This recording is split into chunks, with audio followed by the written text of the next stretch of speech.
রতন হাজরা নামে এক ব্যক্তি রোজকার মতন রাতে কারখানা থেকে কাজ সেরে ফিরছিল বাড়ির পথে।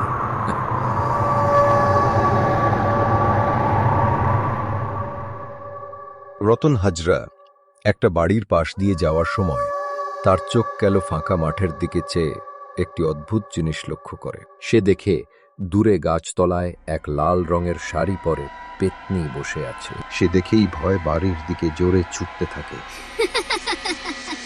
এইবার তো পালিয়ে গেলি, কিন্তু পরের বার তোকে আমি ধরবো। রতন হাজরা কোনো রকম বাড়ি পর্যন্ত এসে পৌঁছায়। সে তো ভয়ে যায় অবস্থা। বাড়ির ভেতরে এসে কোনো রকমেই নিজেকে বোঝাতে পারছে না যে যেটা সে দেখল সেটা সত্যি ভূত ছিল। আচ্ছা, আমি কি সত্যিই দেখলাম না বুড়ো বয়সে চোখে কম দেখছি?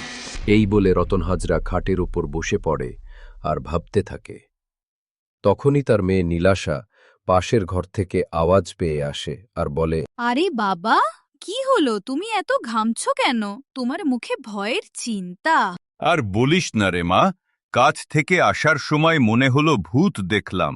তুমি যে কি বলো না বাবা, মনে হয় ভুল দেখেছো তুমি। হ্যাঁ রে মা, সত্যি বলছি। আরে ওইসব কিছু না, চলো এখন খাওয়া দাওয়া করে ঘুমিয়ে পড়ি। পরের দিন সকালে রতন হাজরা প্রতিদিনের মতন সকালে উঠে পাড়ার চায়ের দোকানের দিকে যেতে থাকে এবং সে কালকের রাতের বিষয়টা নিয়ে অনেক চিন্তায় থাকে। তখনই পেছন থেকে কে যেন ডাক দেয়। সে পেছনে ঘুরতেই দেখে তার বন্ধু। আজ তার বন্ধুর সাথে অনেক দিন পর দেখা। তার বন্ধুর নাম তপন ঘোষ। সে কাছে আসে এবং বলে, কিরে ভাই, কেমন আছিস? তোর তো দেখাই পাওয়া যায় না। আর কাজ কেমন চলছে বলো? বাড়িতে সবাই ভালো আছে তোরে? আর বলিস না, কালকে রাতে কাজ থেকে আসার সময় রাস্তায় একটা পেতনি দেখেছি। জানিস, পেতনিটা আমাকে তাড়া করছিল। হ্যাঁ, বলিস কি রে? দেখিস, বেশি রাত করে কাজ থেকে আসবি না। হ্যাঁ ভাই, তুমি ঠিকই বলেছ। আজকে রাতে তাড়াতাড়ি ফিরে আসবো। চলো একটু চা খেয়ে আসি। এই বলে তারা দুজন গ্রামের চায়ের দোকানের দিকে চলে যায়। কিছুক্ষণ পর সে দুপুরবেলায় বাড়ির দিকে ফিরছিল। সে ভাবছিল দুপুরের খাওয়া দাওয়া সেরে কারখানার দিকে রওনা দেবে। তখন তার চোখ যায় বাড়ির ডান দিকের পেছনের দিকে টাই। সে দেখল একটি গরু দাঁড়িয়ে রয়েছে। সে এমন রঙের গরু এই গ্রামে আগে দেখেনি। সে একটু চিন্তায় পড়ে গেল যে আমি তো এই রঙের গরু আগে গ্রামে দেখিনি। সেভাবে এই গরু কার হতে পারে। তারপরে সে অত মনোযোগ দেয় না। তার এমনিই দেরি হয়ে যাচ্ছিল। কারখানায় যাওয়ার জন্য সে ওই জন্য ঘরের দিকে চলে যায়। সে ঘরে ঢুকে দেখে তার মেয়ে ভাত খাচ্ছে।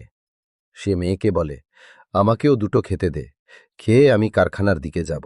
তারা বেশ দুজনে আনন্দ করে ভাত খাচ্ছিল এবং অনেক গল্প করছিল। তারা খাওয়া দাওয়া সেরে ওঠে। বাবা আজকে তাড়াতাড়ি ফিরবে। এই বলে তার মেয়ে পাশের ঘরে চলে যাই বিশ্রাম নিতে। এখানে রতন হাজরা ভাবে যে না, আর দেরি করা উচিত হবে না। এমনি বেলা ৩টা বাজে যায়। তাড়াতাড়ি ফ্যাক্টরির দিকে। এই বলে রতন হাজরা বাড়ি থেকে বেরিয়ে পড়ে ফ্যাক্টরির উদ্দেশ্যে। সে লক্ষ্য করে গরুটি এখনও তার বাড়ির পাশেই রয়েছে।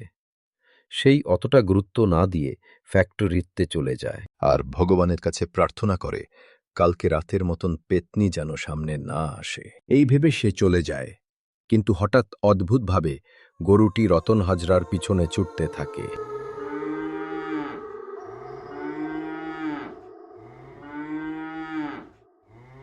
এটা খুবই অবিশ্বাস্য যে গরুটা রতন হাজরার দিকেই কেন ছুটছিল।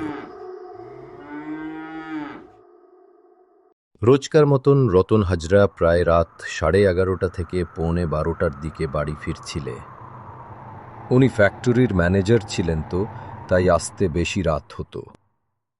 রতন হাজরা রোজকার মতন ওই ঘরটার কাছে এসেই আবার দেখে সেই পেতনিকে একবার দেখেই উধাও হয়ে যায় পেতনি। রতন হাজরা চলতে চলতে দাঁড়িয়ে যায় আর ভাবে চোখের ভুল নয় তো।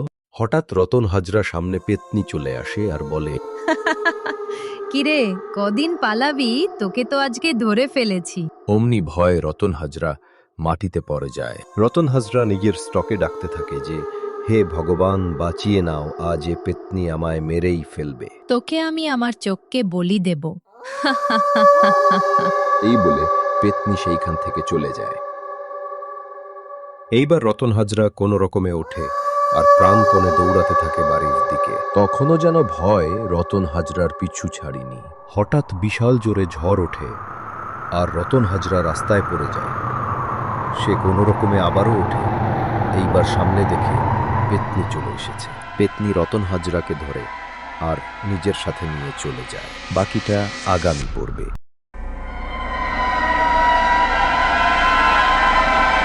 হ্যালো ছোট্ট বন্ধুরা, তোমরা যদি পার্ট 2 দেখতে চাও চ্যানেলটিকে সাবস্ক্রাইব এবং ভিডিওটিকে লাইক করতে ভুলবেন না।